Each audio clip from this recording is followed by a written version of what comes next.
Bismillahirrahmanirrahim. Assalamualaikum warahmatullahi wabarakatuh. Halo teman-teman semuanya, gimana nih kabarnya? Semoga kalian tetap menjaga kesehatan kalian dan tetap patuhi protokol kesehatan ya. Sebelum kami memulai presentasi, alangkah lebih baiknya kami mengucap puji syukur kehadirat Allah Subhanahu wa Ta'ala yang telah memberikan rahmat serta hidayahnya sehingga kami dapat menyelesaikan tugas kelompok prinsip investasi dalam akuntansi bank syariah ini tepat pada waktunya. Adapun tujuan dari tugas ini adalah untuk memenuhi tugas dosen pada bidang studi akuntansi atau mata kuliah akuntansi perbankan syariah. Selain itu, tugas ini juga bertujuan untuk menambah wawasan tentang prinsip investasi dalam akuntansi bank syariah bagi penonton dan kami sendiri. Kami mengucapkan terima kasih kepada Bapak Arif Himawan Dwi Nugroho selaku dosen mata kuliah akuntansi perbankan syariah yang telah memberikan tugas ini sehingga dapat menambah pengetahuan dan wawasan sesuai dengan bidang studi yang kami tekuni. Baiklah, pada kesempatan kali ini saya akan memperkenalkan diri saya sendiri, Arista Widya Anggraini, NIM 2005520015 dan dua rekan kerja saya. Di sini ada Rahmadi Cahyangnirum, NIM 2005520022 dan juga ada Aryani Eka Permatasari, NIM 2005520041. Baiklah, kami akan memulai presentasi. Di sini ada beberapa pokok pembahasan yang akan kami jelaskan. Yang pertama yaitu kami akan menjelaskan pengertian dan jenis akad mudharabah. Yang kedua, menjelaskan pengertian dan jenis akad musyarakah. Dan yang ketiga, kami akan memperlihatkan gambar skema akad mudharabah dan memberikan penjelasannya. Yang keempat, kami juga akan memperlihatkan gambar skema akad musyarakah dan memberikan penjelasan juga. Setelah itu, kami akan menjelaskan tentang objek akad mudharabah dan juga akan menjelaskan tentang objek akad musyarakah. Lalu menjelaskan tentang apa yang dimaksud pengakuan dan pengukuran investasi mudharabah, dan yang terakhir kami juga menjelaskan tentang pengakuan dan pengukuran akad musyarakah. Akad mudharabah. Pengertian akad mudharabah. Mudharabah adalah akad kerjasama antara bank selaku pemilik dana atau shahibul mal dengan nasabah selaku mudharib yang mempunyai keahlian atau keterampilan untuk mengelola suatu usaha yang produktif dan halal. Pada prinsipnya, dalam akad mudharabah ini tidak boleh ada jaminan terhadap modal, tapi supaya pengelola dana tidak melakukan penyimpangan, maka pemilik dana bisa meminta jaminan dari pihak ketiga atau pengelola dana. Nah, dalam akad mudharabah, kepercayaan adalah suatu hal yang sangat penting, sehingga pemilik dana tidak boleh mencampuri dalam urusan manajemen usaha yang didanainya, kecuali sebatas memberikan saran dan juga melakukan pengawasan terhadap pengelola dana. Dalam akad mudharabah, pemilik dana tidak boleh mensyaratkan sejumlah nominal tertentu yang menjadi bagiannya, karena bisa disamakan dengan riba. Misalnya seperti pemilik dana memberikan modal sebesar 700 juta dan dia menyatakan bahwa setiap bulannya memperoleh 30 juta. Dalam akad mudharabah, pembagian keuntungan harus dilakukan dalam bentuk persentase atau nisbah. Misalnya 70/30, di mana 70% untuk pengelola dana dan yang 30% untuk pemilik dana. Keuntungan yang dibagikan pun juga tidak boleh menggunakan nilai proyeksi, melainkan harus menggunakan nilai realisasi keuntungan. Pada prinsipnya, dalam akad mudharabah ini tidak boleh ada jaminan terhadap modal. Tapi supaya pengelola dana tidak melakukan penyimpangan, maka pemilik dana bisa meminta jaminan dari pihak ketiga atau pengelola dana. Jaminan ini hanya bisa dicairkan jika pengelola dana terbukti melakukan penyimpangan dan disengaja, lalai, atau melakukan pelanggaran pada ketentuan yang sudah disepakati dalam akad. Supaya tidak terjadi perselisihan di kemudian hari, maka akad sebaiknya dituangkan secara tertulis yang dihindari oleh para saksi. Usaha mudharabah dianggap sudah mulai berjalan sejak modal usaha diterima oleh pengelola modal, sedangkan untuk pengembalian modal dilakukan secara bertahap bersamaan dengan distribusi bagi hasil ketika akad mudharabah berakhir sesuai dengan kesepakatan. Jenis-jenis akad mudharabah. Yang pertama, mudharabah mutlaqah adalah mudharabah yang dimana pemilik modal memberikan kebebasan terhadap pengelola modal dalam pengelolaan investasinya. Mudharabah jenis ini disebut juga dengan investasi tidak terikat. Pada jenis mudharabah ini tidak ditetapkan masa berlakunya, di daerah mana usaha tersebut akan dilakukan, dan juga tidak ditentukan line of trade, line of service, dan juga line of industry yang akan dijalankan. Namun, kebebasan tersebut bukanlah menjadi kebebasan yang tidak terbatas. Modal yang ditanamkan tetap tidak boleh dipakai untuk mendanai investasi yang dilarang oleh Islam, seperti spekulasi, perdagangan minuman keras yang berkaitan dengan riba, ternak babi, dan lain sebagainya. Dalam mudharabah jenis ini, pengelola dana mempunyai kewenangan untuk melaksanakan apapun bisnis guna berhasilnya tujuan dari mudharabah itu sendiri. Tapi jika pengelola dana terbukti melakukan kelalaian ataupun kecurangan, maka pengelola dana harus bertanggung jawab terhadap semua akibat yang terjadi. Sedangkan untuk kerugian yang bukan disebabkan karena kecurangan atau kelalaian dari pengelola dana, maka kerugian akan ditanggung oleh pemilik dana. Yang kedua, mudharabah muqayyadah adalah mudharabah yang dimana pemilik modal memberikan batasan terhadap pengelola modal dalam hal modal, cara, dan objek investasi atau sektor bisnis. Misalnya seperti tidak boleh mencampurkan modal yang dimiliki oleh pemilik modal dengan modal lainnya, tidak menginvestasikan modalnya di transaksi penjualan cicilan tanpa penjamin, dan lain sebagainya. Mudharabah jenis ini disebut juga dengan mudharabah terikat. Jika pengelola modal bertindak yang tidak sesuai dengan syarat-syarat yang diberikan oleh pemilik modal, maka pengelola dana harus bertanggung jawab terhadap akibat yang terjadi, termasuk juga konsekuensi keuangan. Yang ketiga, mudharabah musyarakah adalah mudharabah di mana pengelola modal menyertakan modal dalam bentuk kerjasama investasi. Di awal kerjasama, akad yang disepakati merupakan akad mudharabah dengan modal 100% dari pemilik modal. Namun, setelah berjalannya usaha dengan pertimbangan tertentu dan juga kesepakatan dengan pemilik modal, pengelola dana ikut menanamkan modalnya dalam usaha tersebut. Jenis mudharabah ini adalah perpaduan antara akad mudharabah dengan akad musyarakah.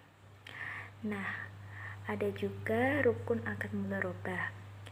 Rukun mudharabah ini ada 4, yaitu yang pertama pelaku, yang terdiri dari pemilik modal atau dana atau pengelola modal.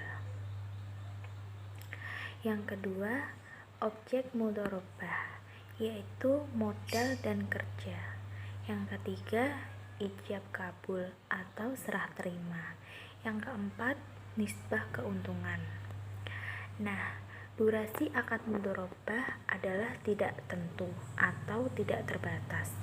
Namun, setiap pihak yang terlibat di dalamnya berhak untuk menentukan jangka waktu kontrak kerjasama. Tapi, akad mudharabah bisa berakhir karena beberapa hal berikut. Yang pertama, akad mudharabah akan berakhir pada waktu yang sudah ditetapkan di awal. Yang kedua, jika salah satu pihak yang terlibat memutuskan untuk mengundurkan diri. Yang ketiga, jika salah satu pihak yang terlibat meninggal dunia atau hilang akal. Yang keempat, jika pengelola modal tidak melaksanakan amanahnya sebagai pengelola untuk mencapai tujuan sebagaimana yang sudah ditetapkan dalam akad. Dan yang kelima, sudah tidak terdapat modal.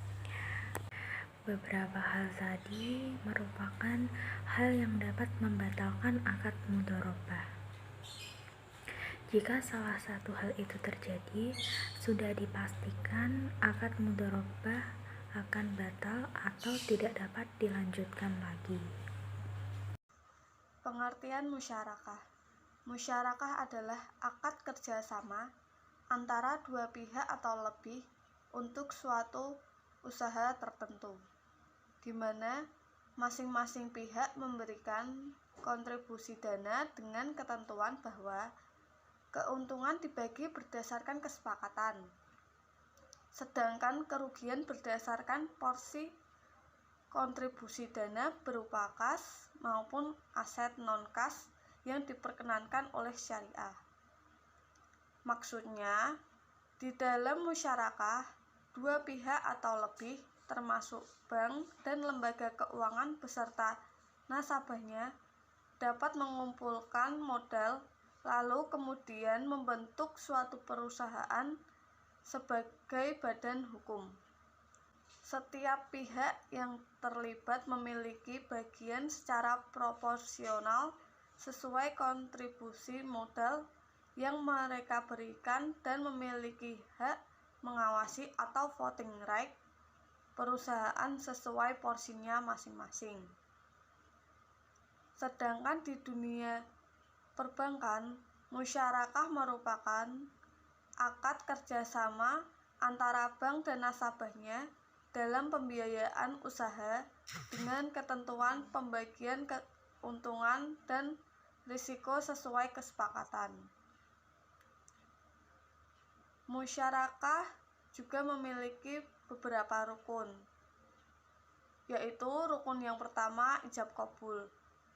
Artinya adanya kesepakatan di antara kedua belah pihak. Yang kedua, dua pihak yang berakad akan memiliki kecakapan dalam pengelolaan harta. Yang ketiga adalah objek akad, artinya mencakup modal atau pekerjaan. Yang keempat adalah nisbah, bagi hasil. Jenis-jenis akad musyarakah dibagi menjadi dua. Yang pertama, syirkah amlak. Yang kedua, syirkah uqud. Yang pertama, syirkah amlak merupakan syirkah yang terjadi karena adanya usaha tertentu atau terjadi secara alami, bukan karena akad. Oleh karena itu, syirkah amlak dibagi lagi menjadi dua macam, yaitu yang pertama, syirkah amlak ikhtiari atau opsional, dan yang kedua syirkah amlak ijbari atau otomatis. Yang pertama, syirkah amlak ikhtiari, contoh hal akad hibah, wasiat, dan pembelian. Maka dalam syirkah amlak ikhtiari tidak terkandung akad wakalah dan akad wilayah atau penguasaan dari salah satu syirkah kepada syirkah lainnya. Yang kedua, syirkah amlak ijbari, yaitu syirkah antara dua syirkah atau lebih yang terjadi karena peristiwa alami secara otomatis seperti kematian. Syirkah amlak ini disebut ijbari atau paksaan atau mutlak karena tidak ada upaya dari para syirkah untuk mewujudkan peristiwa atau faktor yang menjadi sebab terjadinya kepemilikan bersama. Misalnya, kematian seorang ayah merupakan faktor yang menyebabkan terjadinya pembagian harta di antara ahli waris. Yang kedua, syirkah uqud. Syirkah uqud terjadi jika kedua pihak atau lebih bersepakat untuk menggabungkan harta mereka untuk kegiatan usaha dan hasilnya dibagi antara pihak yang terlibat, baik laba atau rugi. Artinya di sini adalah keuntungan yang diperoleh dibagi sesuai nisbah yang disepakati di saat akad atau di awal akad. Seperti disepakati keuntungan dibagi 40/60. 40/60 artinya 40% untuk satu pihak dan pihak kedua atau pihak lainnya itu 60%. Sedangkan kerugian dibagi sesuai kontribusi yang diberikan untuk usaha tersebut.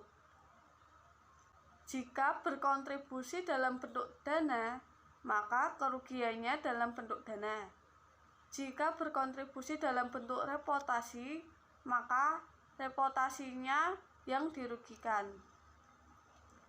Syirkah uqud dibagi menjadi 4 dalam kitab fikih, yaitu yang pertama, syirkah amwal inan, yang kedua, syirkah amwal mufawadah, yang ketiga, syirkah abdan, dan yang keempat atau terakhir itu syirkah wujuh.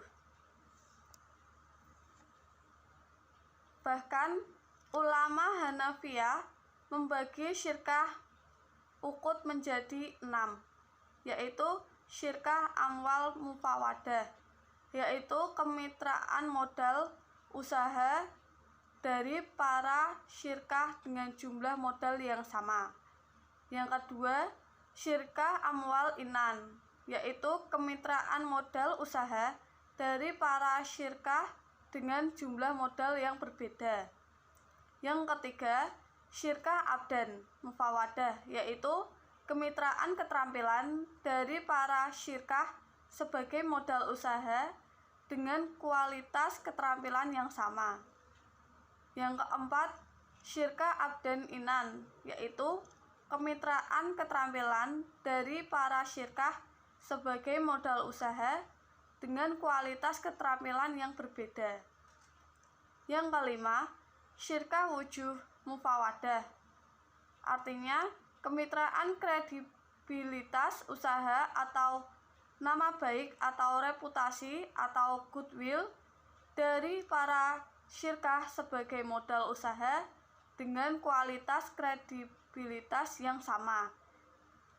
Yang keenam atau yang terakhir, syirkah wujuh inan kemitraan, yaitu kredibilitas usaha atau nama baik atau reputasi atau goodwill dari para syirkah sebagai modal usaha dengan kualitas atau kredibilitas yang berbeda. Berikut adalah gambar skema pembiayaan untuk nasabah mudharabah. Di sini saya akan menjelaskan Yang pertama, nasabah mengajukan pembiayaan kepada bank untuk memperoleh modal usaha.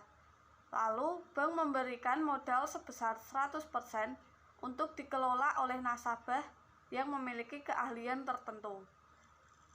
Ketika akad berlangsung, telah ditentukan proporsi bagi hasilnya. Jika terjadi kerugian ketika menjalankan usaha yang bukan merupakan kelalaian nasabah, maka kerugian ditanggung oleh bank. Lalu, setelah proses usaha berjalan, keuntungan dibagi sesuai ketentuan nisbah.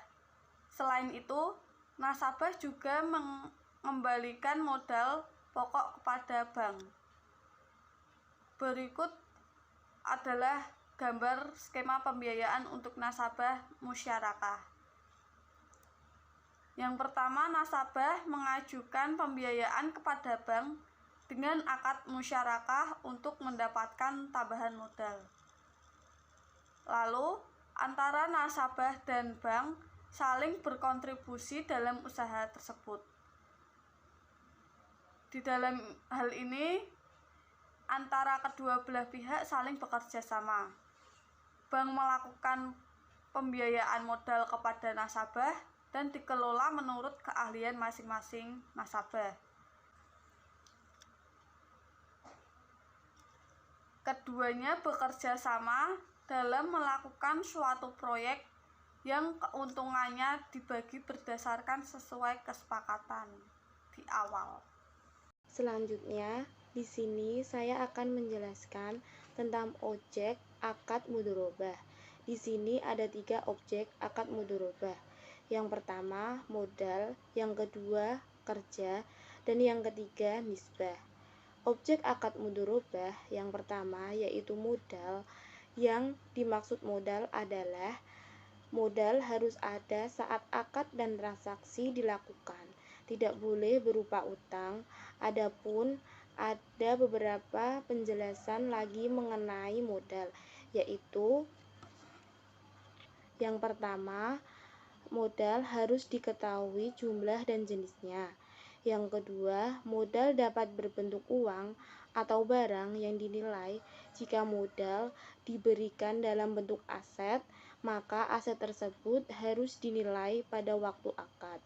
Modal tidak dapat berbentuk piutang dan harus dibayarkan kepada mudharib atau pengelola modal, baik secara bertahap maupun tidak, sesuai dengan kesepakatan dalam akad. Kemudian, objek akad mudharabah yang kedua yaitu kerja. Yang dimaksud kerja adalah hak pengelola dana dan tidak boleh diinvestasikan oleh pemilik dana. Adapun ada beberapa penjelasan mengenai kerja, yaitu yang pertama, kegiatan usaha adalah hak eksklusif pengelola atau mudharib tanpa campur tangan penyedia dana, tetapi ia mempunyai hak untuk melakukan pengawasan. Penyedia dana tidak boleh mempersempit tindakan pengelola sedemikian rupa yang dapat menghalangi tercapainya tujuan mudharabah, yaitu keuntungan. Dan yang ketiga, pengelola tidak boleh menyalahi hukum syariah Islam dalam tindakannya yang berhubungan dengan mudharabah dan harus mematuhi kebiasaan yang berlaku dalam aktivitas itu. Mudharabah yaitu nisbah atau keuntungan. Yang dimaksud dengan nisbah adalah besaran yang digunakan untuk pembagian keuntungan mencerminkan imbalan yang berhak diterima oleh kedua belah pihak yang bermudharabah atas keuntungan yang diperoleh. Adapun beberapa penjelasan yang mengenai dalam nisbah, yaitu yang pertama, harus diperuntukkan bagi kedua pihak dan tidak boleh diisyaratkan hanya untuk satu pihak. Yang kedua, bagian keuntungan proporsional bagi setiap pihak harus diketahui dan dinyatakan pada waktu kontrak disepakati. Yang ketiga, penyedia dana menanggung semua kerugian akibat dari mudharabah dan pengelola tidak boleh menanggung kerugian apapun kecuali diakibatkan dari kesalahan disengaja. Selanjutnya, di sini saya sedikit menjelaskan tentang prinsip pembagian hasil akad mudharabah. Pembagian hasil akad mudharabah dapat dilakukan berdasarkan pengakuan penghasilan usaha mudharabah dalam praktik dapat diketahui berdasarkan laporan bagi hasil atas realisasi penghasilan hasil usaha dari pengelola dana. Tidak diperkenankan mengakui pendapatan dari proyeksi hasil usaha untuk menghindari perselisihan dalam hal biaya yang dikeluarkan oleh pengelola dana dalam akad. Harus disepakati biaya-biaya apa saja yang dikurangkan dari pendapatan. Tentang objek akad mudharabah. Di sini saya juga akan menjelaskan tentang objek akad musyarakah. Objek akad musyarakah di sini sama, ada 3 penjelasan, yaitu modal, kerja, dan nisbah. Yang pertama, modal di sini dalam akad musyarakah, modal tidak boleh diutangkan kepada berbeda dengan akad mudharabah. Adapun beberapa penjelasan mengenai objek akad musyarakah modal, yaitu yang pertama, modal yang diberikan harus secara tunai. Yang kedua, modal yang diserahkan dapat berupa uang tunai, emas, aset perdagangan atau aset bank, atau aset tak berwujud seperti hak paten dan lisensi. Yang ketiga, apabila modal yang diserahkan dalam bentuk non-kas, maka harus ditentukan nilai tunainya terlebih dahulu dan harus disepakati antara kedua belah pihak. Dan yang terakhir, modal para mitra harus dicampur, tidak boleh dipisahkan. Dan yang kedua, kerja. Yang dimaksud kerja di sini adapun beberapa penjelasan mengenai objek akad musyarakah kerja, yaitu yang pertama, partisipasi mitra merupakan dasar pelaksanaan musyarakah. Yang kedua, tidak dibenarkan jika salah satu mitra tidak ikut berpartisipasi. Dan yang ketiga, setiap mitra bekerja atas dirinya atau mewakili mitra. Dan yang terakhir, meskipun porsi mitra yang satu dengan yang lainnya tidak harus sama, mitra yang bekerja lebih banyak boleh meminta bagian keuntungan lebih besar. Dan yang terakhir, yaitu objek akad musyarakah nisbah atau keuntungan, yaitu yang pertama, pembagian keuntungan harus disepakati oleh para mitra. Dan yang kedua, perubahan nisbah harus disepakati para mitra. Yang ketiga, keuntungan yang dibagi tidak boleh menggunakan nilai proyeksi, akan tetapi harus menggunakan nilai realisasi keuntungan. Apabila nanti terjadi kerugian, akan dibagi secara proporsional sesuai dengan porsi modal dari masing-masing mitra. Dalam musyarakah yang berkelanjutan atau going concern, dibolehkan untuk menunda alokasi kerugian dan dikompensasikan dengan keuntungan pada masa-masa berikutnya. Nilai modal musyarakah tetap sebesar jumlah yang disetorkan dan selisih dari modal merupakan keuntungan atau kerugian. Selanjutnya, dalam menentukan nisbah bank syariah mempunyai dua cara alternatif, yaitu yang pertama, pembagian keuntungan proporsional sesuai modal. Dengan cara ini, keuntungan harus dibagi di antara mitra secara proporsional sesuai modal yang disetorkan, tanpa memandang apakah jumlah pekerjaan yang dilaksanakan oleh mitra sama ataupun tidak sama. Dan yang kedua, pembagian keuntungan tidak proporsional dengan modal. Dengan cara ini, dalam penentuan nisbah yang dipertimbangkan bukan hanya modal yang disetorkan, tapi juga tanggung jawab, pengalaman, kompetensi, dan waktu kerja yang lebih panjang. Adapun beberapa yang menyebabkan akad musyarakah ini berakhir. Yang pertama, salah seorang mitra menghentikan akad. Dan yang kedua, salah seorang mitra meninggal atau hilang akalnya. Dan yang ketiga, modal musyarakah hilang atau habis. Apabila salah satu mitra dari kemitraan baik dengan mengundurkan diri, meninggal, atau hilang akal, maka kemitraan tersebut dikatakan berakhir. Selanjutnya, saya akan menjelaskan tentang pengakuan dan pengukuran akad mudharabah. Yang dimaksud dengan pengakuan akad mudharabah, yang pertama, pembiayaan mudharabah diakui pada saat pembayaran kas atau penyerahan aktiva non-kas kepada pengelola dana. Dan yang kedua, pembiayaan mudharabah yang diberikan secara bertahap diakui pada setiap tahap pembayaran atau penyerahannya. Dan yang dimaksud dengan pengukuran, yang pertama, pembiayaan mudharabah dalam bentuk kas diukur sejumlah uang yang diberikan bank pada saat pembayaran. Dan yang kedua, pembiayaan mudharabah dalam bentuk aktiva non-kas. Dalam ini dibagi menjadi dua.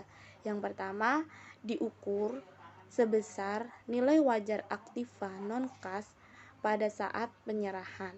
Dan yang kedua, selisih antara nilai wajar dan nilai buku aktiva non-kas diakui sebagai keuntungan atau kerugian bank.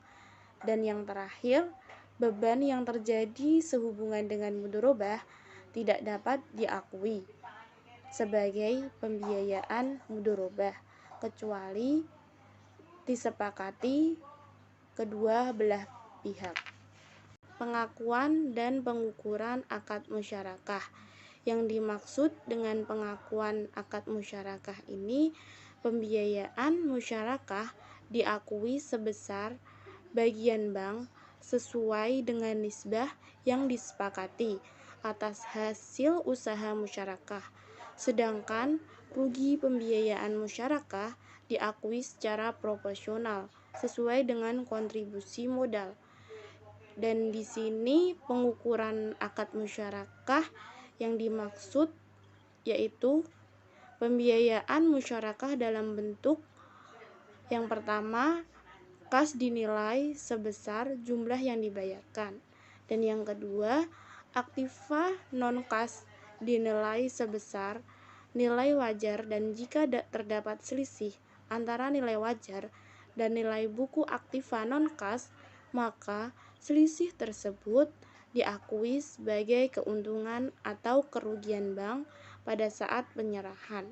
Dan yang kedua, biaya yang terjadi akibat akad musyarakah atau misalnya biaya studi kelayakan tidak dapat diakui sebagai bagian pembiayaan musyarakah kecuali ada persetujuan dari seluruh mitra musyarakah. Tidak terasa kita sudah sampai pada slide penutup. Demikian akhir dari presentasi kelompok kami. Apabila ada kesalahan dalam pengucapan dan kekurangan dalam penyampaian materi, kami mohon maaf. Semoga apa yang kami sampaikan tadi adalah awal yang baik bagi kita semua. Terima kasih atas perhatiannya. Jangan lupa tetap patuhi protokol kesehatan, cuci tangan, pakai masker. Wabillahi taufik wal hidayah. Wassalamualaikum warahmatullahi wabarakatuh.